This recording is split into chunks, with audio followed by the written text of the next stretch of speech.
Hello दोस्तों, आप सभी का हमारे यूट्यूब चैनल पर स्वागत है। आज हम फिजिक्स की तीसरी क्लास पढ़ाने वाले हैं। Important questions and topics of physics class 12th UP board 2023। ठीक है, तो इसको आप ध्यान से पढ़िए, टॉपिक्स को आप अच्छे से पढ़िएगा, ये आपकी परीक्षा में बहुत सहायता करेंगे। तो यूनिट 3 की बात कर रहे हैं, विद्युत धारा का चुंबकीय प्रभाव व चुंबकत्व। इसमें तो 2 लेसन आते हैं, उसमें जो इम्पोर्टेंट टॉपिक्स हैं वो मैंने आपके सामने लिखे हैं, इनको सबको हम समझाने जा रहे हैं। तो सबसे पहले ध्यान समझिएगा, चुंबकत्व, चुंबकीय क्षेत्र व चुंबकीय क्षेत्र रेखाएं। तो चुंबकत्व क्या होता है?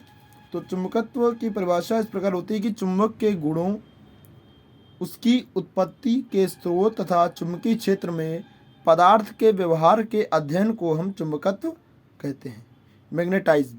ठीक है, अब और चुंबकीय क्षेत्र, सिंपल सी बात है कि चुंबकीय क्षेत्र, देखिए कोई चुंबक होता है, उसके चारों ओर का वह क्षेत्र जिसमें उसका प्रभाव हो या होते हुए प्रतीत हो, चुंबकीय क्षेत्र कहलाता है। अब बात आती है चुंबकीय क्षेत्र रेखाओं की। चुंबकीय क्षेत्र रेखाएं काल्पनिक रेखाएं होती हैं, जैसे किसी बिंदु पर खींची गई स्पर्श रेखा उस काल्पनिक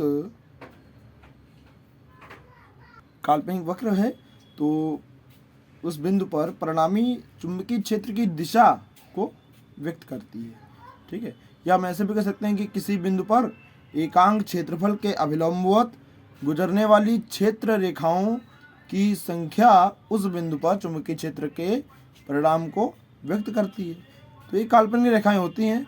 ठीक है, और इनमें एक क्वालिटी ये होती है कि जो चुंबकीय क्षेत्र रेखाएं हैं वो सदैव चुंबक के उत्तरी ध्रुव से बाहर निकलती हैं तथा वक्र बनाती हुई चुंबक के दक्षिणी ध्रुव में प्रवेश करती हैं। ठीक है, तो ये पढ़ के जाएगा। आगे का टॉपिक है चुंबकीय बल, लॉरेंज बल की परिभाषा व सूत्र। ये इंपॉर्टेंट है, खासकर लॉरेंज बल जो आपको 2 नंबर में पूछा जाता है। ठीक है, ये पढ़ के जाएगा। चुंबकीय बल, तो जब कोई अवशोषित कण किसी चुंबकीय क्षेत्र में गति करता है तो सामान्यतः उस पर एक बल कार्य करता है, जिसे हम चुंबकीय बल कहते हैं, मैग्नेटिक फोर्स कहते हैं, और इसे बी से दर्शाते हैं, बी वेक्टर, वेक्टर इसलिए क्योंकि सदिश राशि है। ठीक है, तो चुंबकीय बल हो गया। अब बात आती है लॉरेंज बल की। तो लॉरेंज बल में होता है जब कोई आवेशित कण ऐसे स्थान पर गति करता है जहां विद्युत क्षेत्र तथा चुंबकीय क्षेत्र दोनों विद्यमान हों, तो कण पर कार्यरत कुल जो विद्युत है, कुल विद्युत चुंबकीय बल को लॉरेंज बल कहते हैं। ठीक है, तो ये आपका पढ़ के जाएगा।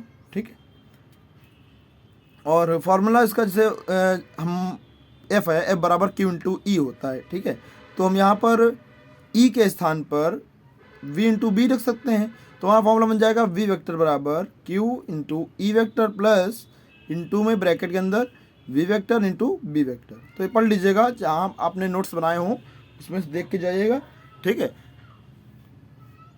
देखिए, और दाएं हाथ के जो पेंच का नियम है, फ्लेमिंग के बाएं हाथ का नियम अपने नोट से पढ़ लीजिएगा, उस स्टैट का प्रयोग पढ़ के जाएगा। बायो-सेवर्ट नियम, इसका सूत्र निगमन आपको करना होता है। तो बायो-सेवर्ट का नियम आपको ऐसे ही शॉर्ट में बता देते हैं कि एक वैज्ञानिक थे बायो-सेवर्ट, जिन्होंने कहा था कि किसी सूक्ष्म धारा अवयव द्वारा किसी बिंदु पर उत्पन्न चुंबकीय क्षेत्र का व्यंजक प्राप्त उन्होंने किया। ठीक है, तो इस व्यंजक को ही बायो-सेवर्ट का नियम कहते हैं। अब देखिए व्यंजक क्या है, यानी एक फॉर्मूला है, वो फॉर्मूला होता है कि dv बराबर mu 0.4 pi I D L sine theta बटे आर स्क्वायर। तो ये फॉर्मूला होता है, जहाँ पर आपका जो म्यू 0.4 पाई ये एक नियतांक है, और म्यू 0 को ही निर्वात की चुंबकशीलता कहते हैं, कभी कभी आ जाता है। ठीक, तो ये पढ़ के जाएगा अच्छे से। और अब आगे बात करते हैं हम चुंबकशीलता म्यू 0 व वैद्युतशीलता एप्सिलॉन 0 में संबंध। तो संबंध छोटा संबंध है, कोई खास नहीं है, आराम से पढ़ के जाएगा। C बराबर होता है 1/√μ 0 इंटू एप्सिलॉन 0। ठीक है, C यहाँ पर आपकी होती है प्रकाश की चाल, जिसका मान होता है 3 × 10⁸ मीटर प्रति सेकेंड। ठीक है, तो इसके आगे अब हम पढ़ते हैं बायो-सेवर्ट के नियम से अनंत लंबाई के धारावाही चालक के कारण r दूरी पर चुंबकीय क्षेत्र की तीव्रता के लिए व्यंजक बहुत इंपॉर्टेंट है, डेरिवेशन है, पढ़ के जाइएगा।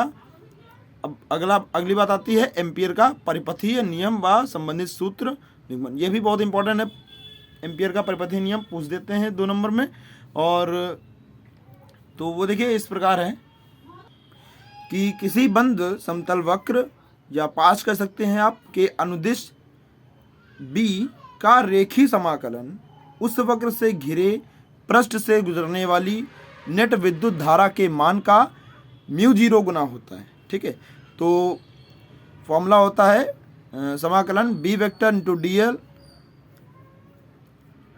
आई, ठीक है, क्योंकि विद्युत धारा है ना, तो बराबर μ0 इंटू आई। तो इसी को बोलते हैं एम्पियर का परिपथीय नियम। और इससे जो इम्पोर्टेंट, सबसे इम्पोर्टेंट अगर इसमें है तो एम्पियर के परिपथीय नियम से एक अनंत लंबाई के सीधे धारावाही चालक के कारण चुंबकीय क्षेत्र का सूत्र, ये पढ़ के जाएगा डेरिवेशन। तो एम्पियर के परिपथीय नियम से जो एक अनंत लंबाई के सीधे धारावाही चालक के कारण चुंबकीय क्षेत्र का जो सूत्र है उसका डेरिवेशन आप कर लीजिएगा। इसका फॉर्मूला मैं आपको बता देता हूँ कि v बराबर होता है μ0I बटे 2πr, μ0I बटे 2πr। यहाँ पर ये r जो है वो आपकी तार से दूरी है, उस बिंदु की दूरी है। ठीक है, इसके बाद 2 समांतर धारावाही चालकों के बीच का जो बल है वो पढ़ के जाएगा और कार्यरत बल। उसके बाद नेक्स्ट है एक समान चुंबकीय क्षेत्र में आयताकार विद्युत धारा लूप पर बलाघूर्ण, ये भी पढ़ लीजिएगा। और चल कुंडली धारामापी का सिद्धांत, वैसे होता है इसमें कार्यविधि भी होती है, रचना भी होती है, लेकिन आप सिद्धांत जरूर पढ़ लीजिएगा क्योंकि पूछ देते हैं। और नेक्स्ट है लास्ट, पृथ्वी के चुंबकत्व के अवयव दिक्पात या नमन या नतिकोण इसको बोलते हैं। तो दिक्पात कोण की परिभाषा, पृथ्वी तल के किसी स्थान पर चुंबकीय यामोत्तर एवं भौगोलिक यामोत्तर के बीच बने न्यून कोण को दिक्पात कोण कहते हैं। ठीक है, और नतिकोण की परिभाषा, नतिकोण वह कोण है जो चुंबकीय यामोत्तर में पृथ्वी के चुंबकीय क्षेत्र बी की दिशा तथा क्षैतिज दिशा के बीच बनता है। ठीक है, तो पढ़ लीजिएगा। जो नतिकोण का जो मान होता है ना, वो जो मान होता है वो पृथ्वी की चुंबकीय निरक्ष पर 0 डिग्री तथा पृथ्वी के चुंबकीय ध्रुवों पर 90 डिग्री होता है। ठीक है, तो पढ़ लीजिएगा। उम्मीद है आपको वीडियो पसंद आई होगी। इसी के साथ मैं आपसे विदा चाहता हूँ। आगे की वीडियोस आपको जल्द ही प्रोवाइड हो जाएंगी। चैनल को सब्सक्राइब कर दीजिए, लाइक कर दीजिए आगे की वीडियो, ताकि आपको नोटिफिकेशन मिल जाए। धन्यवाद।